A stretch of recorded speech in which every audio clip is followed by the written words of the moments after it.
Olá, estudante! Eu sou Paulo Vinícius e estamos começando uma aula voltada para o mundo digital. Na aula de hoje, o nosso tema vai ser Fake News e a liberdade de expressão. Vamos analisar e avaliar os impactos das tecnologias na estruturação e nas dinâmicas das sociedades contemporâneas, bem como suas interferências nas decisões políticas, sociais, ambientais, econômicas e culturais. É de conhecimento, se tornou até senso comum, que a juventude atual ela já cresceu, ela está crescendo nessa dinâmica da era digital. Apesar disso, nós vemos que existem várias desigualdades que nem todas as pessoas estão conectadas. Mas, em relação àqueles que estão conectados, nós precisamos refletir um pouco sobre essa dinâmica do uso dessas ferramentas, principalmente a internet. Primeiro, vamos refletir sobre o que é a liberdade de expressão, pois nós nos comunicamos, nos expressamos e a internet, por meio das várias páginas, plataformas e inclusive as redes sociais, se tornam espaços onde nós colocamos, nos expressamos em relação às pessoas, aos vários temas, ou seja, em relação ao mundo. Então, a liberdade de expressão, a Constituição garante a livre manifestação do pensamento e a livre expressão da atividade intelectual, artística, científica e de comunicação, independentemente de censura ou licença. É também um direito assegurado na Declaração Universal dos Direitos Humanos de 1948, promulgada pela Organização das Nações Unidas. Então, a gente vê que a liberdade de expressão ela está entre os direitos fundamentais dos seres humanos. Então, nós, enquanto cidadãos e cidadãs, temos assegurado entre as nossas liberdades nos direitos civis a liberdade de expressão. Porém, nós não podemos falar qualquer coisa. Nós não podemos usar por exemplo, determinados vocabulários, achando que tudo é válido em nome da liberdade de expressão. Aí vem outro dilema, a liberdade de imprensa versus liberdade de expressão. Porque também há, entre as liberdades asseguradas, entre os nossos direitos civis, a liberdade de imprensa. Pois, antes de termos assegurado esses direitos, os direitos civis, não havia o direito das pessoas se expressarem livremente, falar o que pensavam, pois havia o risco de serem presas e muito menos a imprensa. Então, era algo controlado, você não poderia publicar determinados livros, porque eles poderiam ser queimados, e as pessoas que escreviam aqueles livros poderiam ser presas também e até mortas. Então, nós temos agora liberdade de expressão, liberdade de imprensa, assim como outras liberdades. Porém, em nome da liberdade de expressão, nós não podemos também publicar qualquer coisa. Em uma aula, quem acompanhou as aulas de sociologia, nas nossas aulas de sociologia, viu que quando falamos de mídia e das comunicações, todo discurso ele carrega uma ideologia, carrega um discurso ideológico. Porém, o discurso ideológico ele não pode ser um discurso de ódio. O seu direito de se expressar não pode ir contra a liberdade de existir de outras pessoas, vai contra o direito de existir de outras pessoas. O filtro dessa liberdade se o que você está falando impede outra pessoa de viver bem, então temos um problema. Se o seu discurso ele reforça estereótipos que vão contribuir para que determinadas pessoas não possam viver bem na sociedade, então o seu discurso foge agora do que é assegurado da liberdade de expressão. E com isso, a liberdade de imprensa. Por isso que a imprensa ela não pode, apesar de ter a sua ideologia, ela não pode contribuir para discursos de ódio na sociedade, ela não pode incentivar a violência, ela não pode fazer um julgamento moral quando não há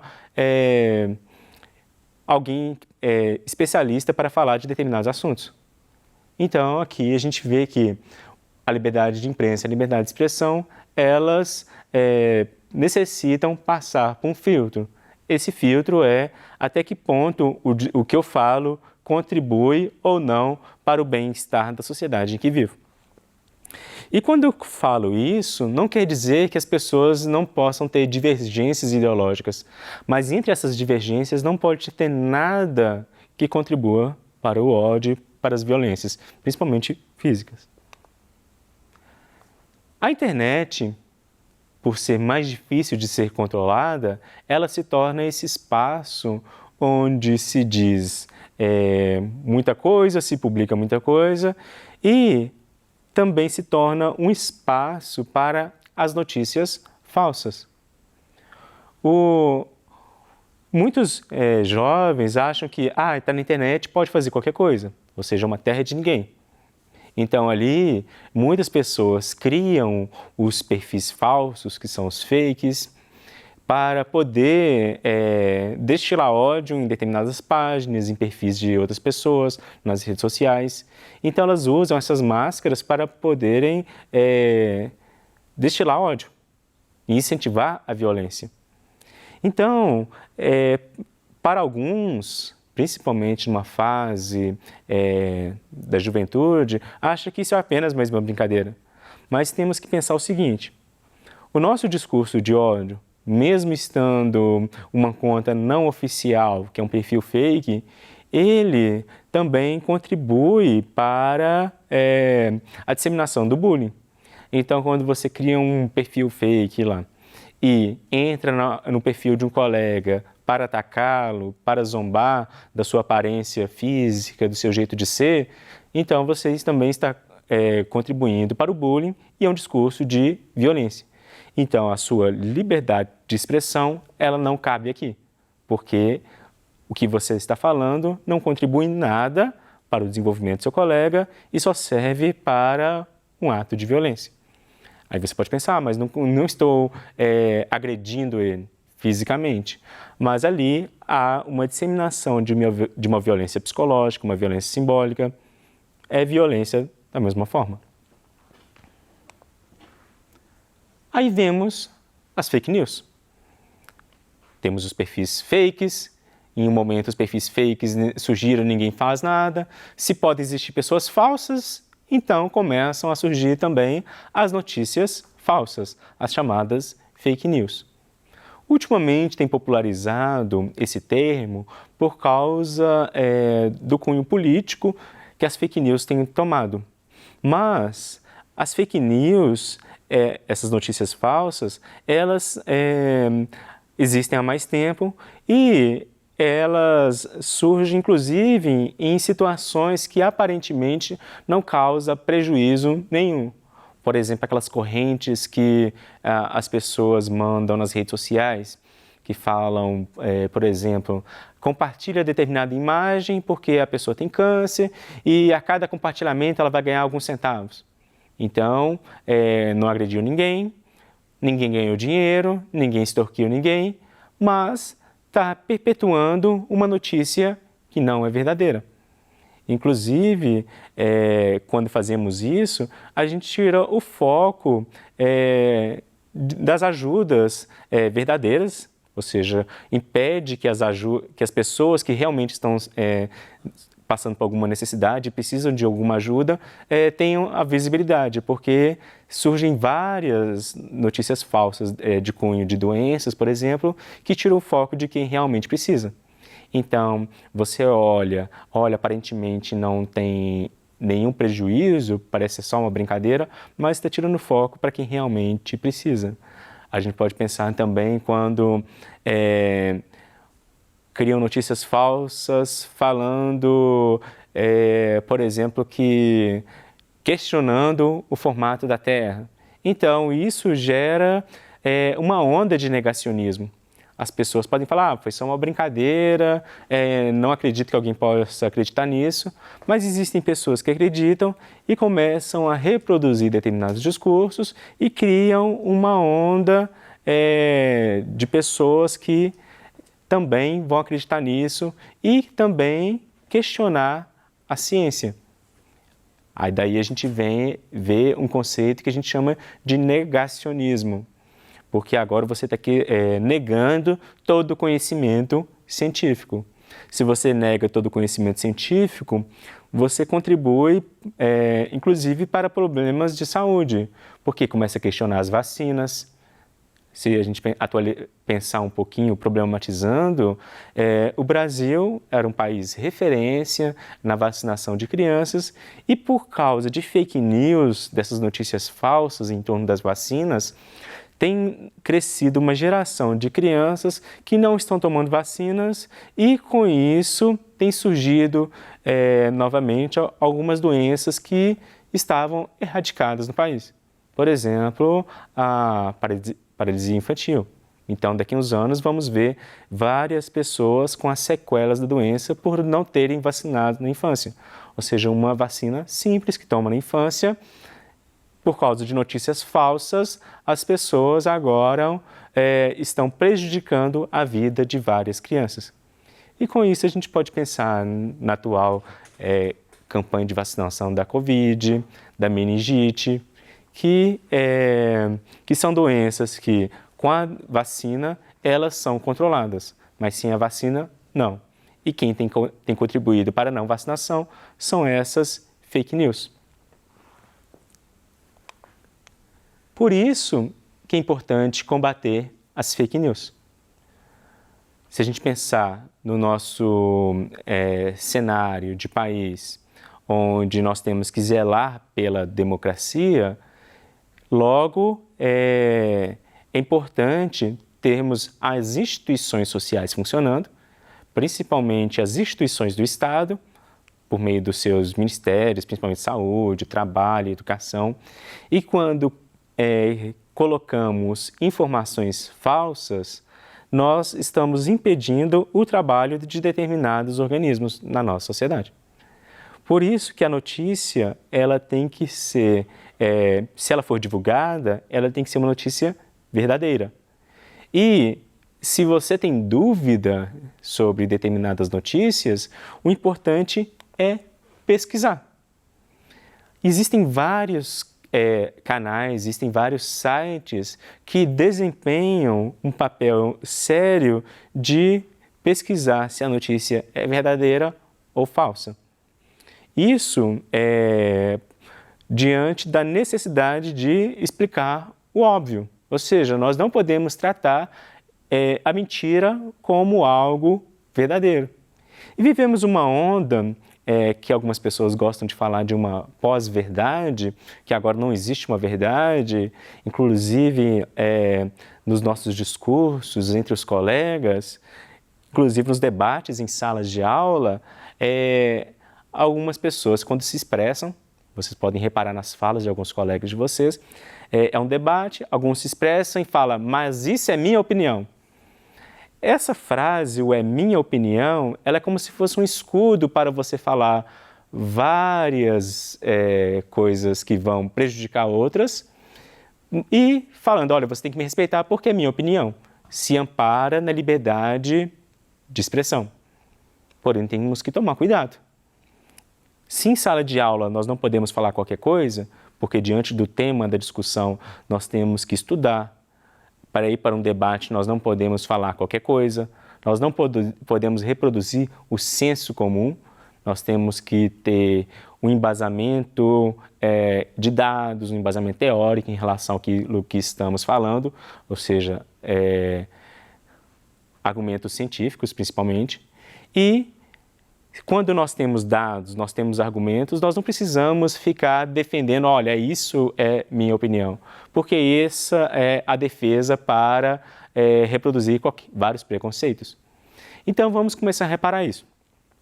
Inclusive, outro ponto que percebemos diante dessa liberdade de expressão, que algumas pessoas elas não conseguem discutir um tema, elas não conseguem entender um tema. E ao invés de atacar o tema da discussão, elas atacam a pessoa que está falando. Então, na internet, vamos ver isso. Você entra no perfil, você não gosta de determinado tema, não sabe discutir sobre ele, porque você não pesquisou os dados, não pesquisou nada em torno daquilo, então você começa a atacar a pessoa. A pessoa está falando sobre combater a desigualdade no país, que propõe várias medidas econômicas. Aí você entra no perfil dela e fala, eu não gosto de você porque você é feio, não gosto da roupa que você veste. Então, tenta desqualificar a pessoa a partir daquilo que ela não está fazendo, ou seja, a partir daquilo que ela é. Então, diante desse tipo de discurso, as fake news, elas vêm como um amparo para essas pessoas, pois, diante da falta de argumentos, elas criam argumentos sem amparo nenhum. Então, por isso que a gente vê que as fake news são prejudiciais, elas trazem problemas para a saúde e também criam uma desestabilidade política, porque você tira a credibilidade das instituições. Então, num país republicano como o nosso, onde há 3 poderes que têm uma equidade de importância, então as fake news elas acabam trazendo uma responsabilidade mais para um e tirando a credibilidade de outro, porque começam a atacar as instituições. Então, cria uma desestabilidade política. E se vamos criando desestabilidade política, trazemos também problemas de saúde e, por consequência, vamos ter problemas econômicos. Então, as fake news não são apenas notícias falsas, elas trazem uma rede de tensionamentos que vão trazer consequências para a sociedade que vivemos. Por isso que é importante exigir dos nossos colegas, nas nossas conversas, o argumento, a fonte daquilo que está falando. Tal pessoa falou na igreja que eu participo, na comunidade religiosa que eu participo. Aquela pessoa ela pode ter um domínio sobre o assunto, mas é importante que ela fale também a fonte. Eu aprendi na escola. Então, se a gente olhar para os nossos professoras e professores, a gente vê que eles têm um preparo para aquilo. Mas se teve dúvida sobre a informação, pergunta, olha, professora ou professor, me explica melhor isso, onde eu posso aprender mais sobre isso, qual é a fonte? Porque é uma forma de se sentir seguro também com a informação. E voltando para a internet, olhando para esse cenário onde tem se publicado de tudo, inclusive notícias falsas, é importante olhar para aquela notícia, tentar ver se há uma lógica ou não no que está sendo narrado, olhar se aquelas informações fazem sentido e se tiver uma sensação de dúvida, pesquisar. E se a notícia ela traz uma sensação também de que ela foi criada apenas para prejudicar pessoas, provavelmente ela é uma fake news, então é importante também pesquisar. E lembrando aqui de novo, os sites que trazem, que ajudam a combater as fake news. E entre esses, é interessante a gente olhar um, que é o segundo aqui, a Câmara Legislativa. Até a própria Câmara Legislativa teve a necessidade de criar uma página para combater as fake news que tem criado contra ela. Então, quando fala, determinados deputados fizeram determinadas leis, que a gente pode olhar, não, que absurdo. Mas isso ali serve apenas para desqualificar algumas pessoas e favorecer outras. Então, o próprio site ele serve para fortalecer essa instituição, o poder legislativo. Então, é importante vocês darem uma lida, visitar cada um desses sites, olhar os temas que estão sendo mais divulgados, que estão sendo mais tratados como fake news e pesquisar mais sobre o assunto porque a gente tem que combater essa onda de negacionismo. E nos vemos numa próxima aula.